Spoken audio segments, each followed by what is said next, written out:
Hello and welcome to Introduction to Sociology Part 2. In today's lesson, we will be looking at the work of Edward B. Tishner and structuralism. To that effect, what it entails for us is understanding how psychology developed as a medium and as a field through the ages. We will therefore be looking at the works of different theoreticians and trying to understand how psychology developed, ultimately coming to the work of two very important theorists. The first is Wilhelm Wundt and the second is Edward B. Tishner. We will be trying to understand how they looked at psychology and how the concept of structural psychology came about. To begin, we all know that psychology is the analytical study of the generalized adult human mind through the method of introspection. This approach originated with Wilhelm Wundt, and in the United States it was championed by his student Edward B. Tishner. Their conclusions about psychology were quite compatible, and essentially they started giving a term called content psychology to this field because this was all about understanding the contents of the human mind. In addition, Tishner, writing in 1898, emphasized mental structures and named this system structural psychology. The goal of this system is to analyze the human mind through the careful application of the experimental method of introspection, carried out by trained scientists. By analogy, as a result, the system aimed to develop the chemistry of consciousness. Tishner's role was to be the primary spokesperson of structural psychology in the United States. Trying to understand how psychology developed as a field, first we have to understand that right at the beginning, a field called psychology didn't really exist. Psychology was clubbed under the branch of philosophy, which was called metaphysics. The only tool that was applied by metaphysics was speculation, and the only proof was either a superficial observation or reasoning that was not supported by adequate empirical data. The British philosophers John Locke and David Hume emphasized the importance of sensory perceptions and associations. David Hartley in 1749, in his text Observations of Man, his frame, his duty and his expectations, developed a psychological theory that was largely influenced by Newton's laws of motion. Hence, they started to look at psychology in terms of a network of forces. This last great system of metaphysical psychology was produced by Johann Friedrich Herbart. He considered the soul to be an indivisible unit of the physical world, and the soul responded to external stimuli by defensive responses which Herbart started calling as perceptions. All responses, that is all perceptions, are forces. These forces can be measured, and according to Herbart, he developed a mathematical system for their measurement. His psychology closely corresponded to physics and dealt with matter and energy. Forces, therefore, can be combined, divided, directed in the same direction or in opposing directions, mutually related or mutually exclusive. These forces are perceptions, and Herbart's dynamics dealt with the struggle of perceptions for a place in the human consciousness. The repressed forces are drowned in the unconscious, and thereafter they strive to come back to the surface once again. In the new era of psychology, the second part of the 19th century indeed saw quite a few spectacular achievements because of the development of new scientific fields and because of the developments in natural sciences. So, the works and the progresses in the fields of physics, biology and chemistry all started influencing the understanding and the study in the field of physiology and therefore metaphysics as well. In 1830, Charles Bell published a book on the nervous system of the human body. Bell had already in 1811 proved that ventral roots of the spinal cord are composed of motor nerves only, while the dorsal roots and spinal ganglia are composed of sensory nerve fibers. Hence, this also entailed a further understanding of the flow of stimuli. Bell and independently Francois Magendie showed that conduction in a nerve fiber goes only in one direction, leading to the Bell-Magendie law of forward conduction that paved the way for the later concept of reflex and associated studies in understanding how the human body reacts to or behaves with external stimuli and reacts therein, which was called reflexes. Bell's theory was taken up by two theorists, Johannes Müller and Ernst Heinrich Weber. Johann Müller followed in the footsteps of Bell and concluded that since perception depends on sensory nerves, hence the content of perception will also be determined by the nature and the quality of the sensory nerve itself. This led to the law of specific energies of sensory nerves, which states that external energies give rise to no kind of sensation which cannot also be produced by internal causes exciting changes in the condition of our nerves. Müller was very concerned with measurement of the speed of nerve conduction, and this problem later on paved way for the study of reaction time. Ernst Heinrich Weber, on the other hand, his findings proved that the discrimination of weight is finer when the weight is perceived by multiple senses. Weber found that the ability to discriminate small differences in a stimulus depends not on the intensity of the stimulus alone, but also on a certain ratio between the difference and the standard weight used in the experiment. This led to the formulation of Weber's law. In 1860, another theorist, Gustav Theodor Fechner, published a volume called Elements of Psychophysics. All stimuli, according to this book and this text, belong to the physical world. All sensations belong to the mental. Fechner's method was experimental and his data was quantitative. So it was a very mathematical, quantitative manner of looking at and understanding how this field works. The mathematical relations between physical stimuli and mental sensations were clearly stated. This was the generalization of Weber's findings, where it was stated that as stimuli increases in geometrical progression, sensations also increase, but in arithmetic progression. This came to be known as Weber's law. Fechner also elaborated on the concept of threshold. The initial threshold is essentially the minimal intensity of a stimulus that is necessary for that stimulus to be perceived. The differential threshold was the minimum amount of change, that is the minimum amount of increase or decrease in the stimuli itself that was necessary for the perception of this change. The impact of Fechner's work was tremendous. His study of the sensory processes became the generally accepted framework in psychology for at least half a century.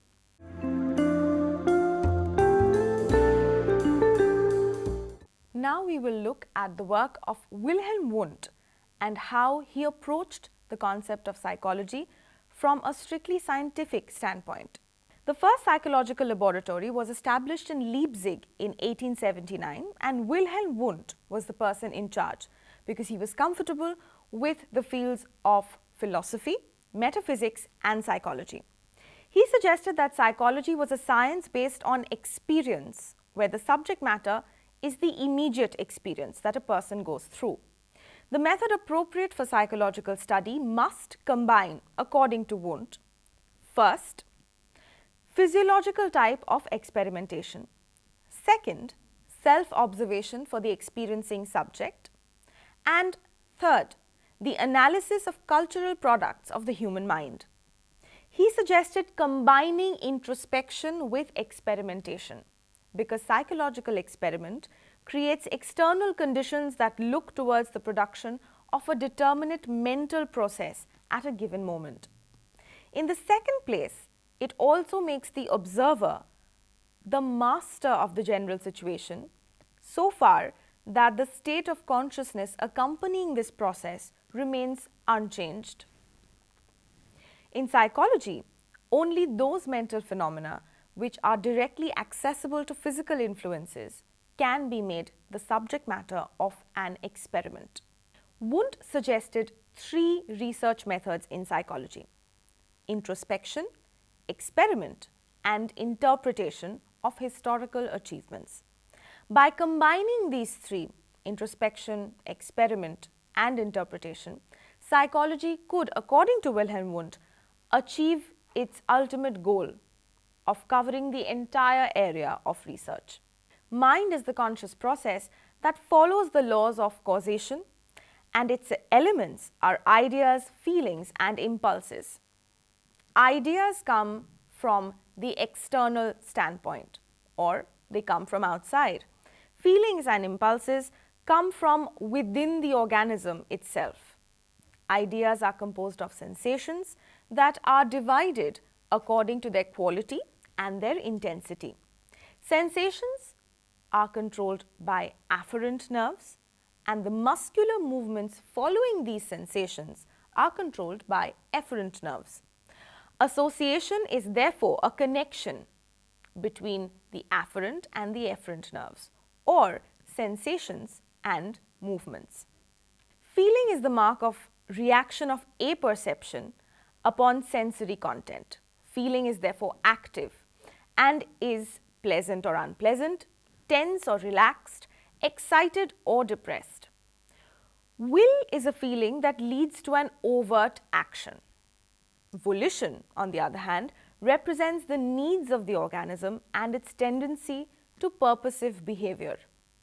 Wundt maintained that psychology studies the processes of sensation, volition, and feeling. The unity of all these processes is called consciousness, which we are familiar with as being the state of consciousness of the human mind. The unifying factor in mental processes is apperception. Apperception means assimilation, inclusion of new sensations, and their synthesis in the totality of consciousness. Feeling is the reaction of apperception to new sensory content. Volition is the active response, and apperception is the focal point of consciousness.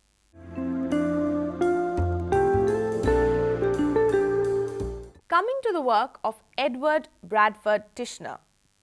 He was Wundt's pupil who worked at Cornell University for decades and led the entire branch of psychological research that was carried out at the university. He developed and systematized the scientific psychology that was established by Wundt. According to him, according to Titchener, psychology is experience dependent on an experiencing person, in contradistinction to other sciences which are independent of experiencing persons. Psychology is that branch which is primarily and predominantly concerned with the person going through those experiences. Other sciences, for example, physics or chemistry, are not really concerned with the experiencing person or the person going through those emotions, feelings, experiences. Other sciences are just concerned with the natural phenomena or the man-made phenomena that occurs because of certain laws that are already in place. The method of psychology is observation. But in psychology, observation is directed by the experiencing subject to his own experiences. That is basically introspection. When we observe ourselves and our feelings, reactions, and emotions to different stimuli. Yet no interpretation of psychological experience is possible without physiology, which is where the central nervous system and all our neurons come into play. Titchener, using introspective analysis, developed an approach called structuralism. Consciousness was defined by Titchener as the sum of mental processes occurring at any given point of time. The basic units of consciousness are sensation, images and affections. Sensations were the elements of perception, images the elements of ideas, and affections were the elements of emotions. The first two elements, that is sensations and images, can be classified according to four attributes: quality, intensity, duration, and clarity or clearness. Affections, on the other hand, can only be classified on the basis of the first three attributes because affections, unfortunately, do not have that clarity. Tishner distinguished between description and explanation in psychology as well. Description is given by answering basic questions like what and how. The first question deals with the facts of the incident or the experience, and the second, how, deals with combinations of their facts and their interrelationships, understanding how the chain of events took place, leading to the end result. The explanation of psychological processes requires investigation into the functions of the nervous system. Tishner did not exclude the study of functions. He only stressed that structure comes before function, and unless the structure of the mind is revealed, none of its functions will be understood adequately. Tishner's major works include Outline of Psychology, A Primer of Psychology, Experimental Psychology, Psychology of Feeling and Attention, Experimental Psychology of the Thought Processes, and a textbook of psychology. All of these works were published in the late 1890s, starting from the late 1890s to the early 1910s. However, because Tishner would not admit applied aspects of psychology, he removed himself from the major theme or the major direction in which American psychology as a unified field was heading towards, which was predominantly looking at topics like child psychology, abnormal psychology, and even animal psychology.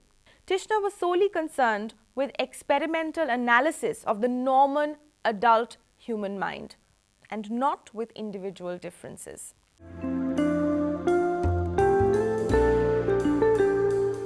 Now coming to structuralism and understanding how the works of Wundt and Tishner come to work together and enlighten this field of structuralism. The structural psychology of Wundt and Tishner had a threefold aim.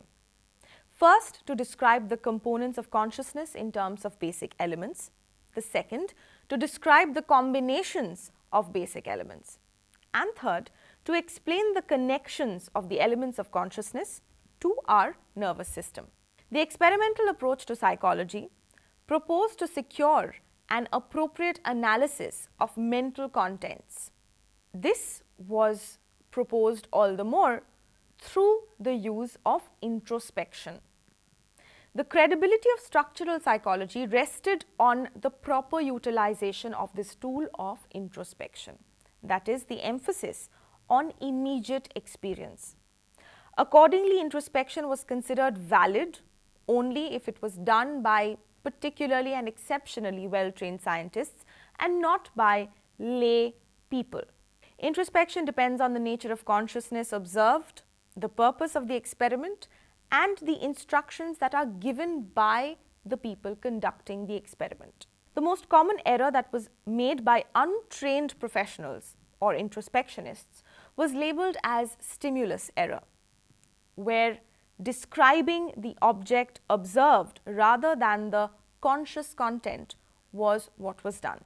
Stimulus errors, according to Tishner, result not in psychological data but simple physical descriptions. Making introspection the only acceptable method of psychological investigation was seriously questioned because no facts or principles could be derived from this introspective method. In terms of higher mental processes, Tishner called thought a mental element that is probably an unanalyzed component of kinesthetic sensations and images. Moreover, he perceived what we call the will as an element composed of a complex of images that form ideas ahead of action. As a result, thought and will are linked through mental images. According to this analysis, thought must be accompanied by images. This necessity or imperative gave rise to the imageless thought controversy. Can thoughts exist without images?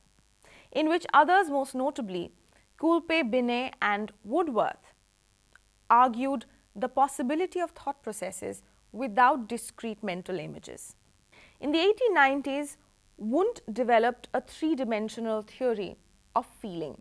Essentially, Wundt thought that feelings vary along certain dimensions: pleasant, unpleasant, strain, relaxation, and excitement and calm. Tishner only agreed with the first theory, which was pleasant, unpleasant. Tishner's acceptance of only the first dimension led him to relegate emotions to organic visceral reactions. Wundt's wider interpretation led him to posit apperception as being the focus of attention within the field of consciousness at any given point in time. Tishner did not accept this more holistic direction that Wundt's thought process and study headed towards. Tishner did propose, on the other hand, a theory of meaning suggesting that the context in which a sensation occurs in consciousness determines its meaning.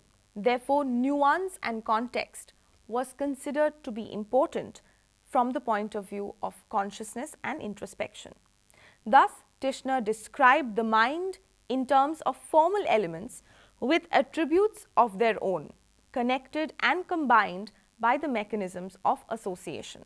Structural psychology, in its attempt to adhere strictly to a natural science model, tended to overlook psychological processes and activities that did not easily fit into its methodological framework. In other words, Wundt and Tishner articulated a view of the mind as determined by the elements of sensation. At the same time, they recognized mental activity and attempted to deal with this activity through constructs such as apperceptions.